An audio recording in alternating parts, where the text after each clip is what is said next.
हैदराबाद येथील डॉक्टर प्रियंका रेड्डी या महिलेचा बलात्कार करून निघृण हत्या केल्या प्रकरणाने माहूर तालुक्यात तीव्र पडसाद उमटले असून समाजाच्या सर्व स्तरातून या घटनेचा तीव्र निषेध व्यक्त होत आहे।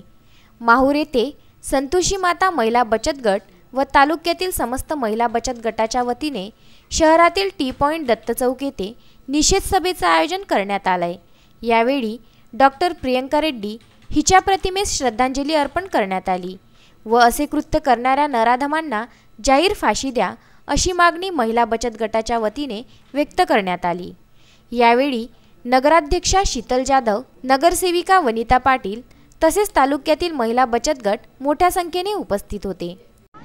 जसं काकांनी म्हटलंय, जिच्या हाती पाळण्याची दोरी ती जगती उद्धारी, बरोबर आहे की नाही? सगळ्यात जर मेन शक्ती आणि जर पॉवर असेल तर ते फक्त लेडीज मध्ये आणि महिलांमध्ये आहे। आणि आता आमच्या माहूर तालुक्यातल्या महिला सगळ्या जागृत झालेल्या आहेत। त्याच्यामुळे राजीव दराडे, संजय घोगरे, विदर्भ न्यूज, माहूर।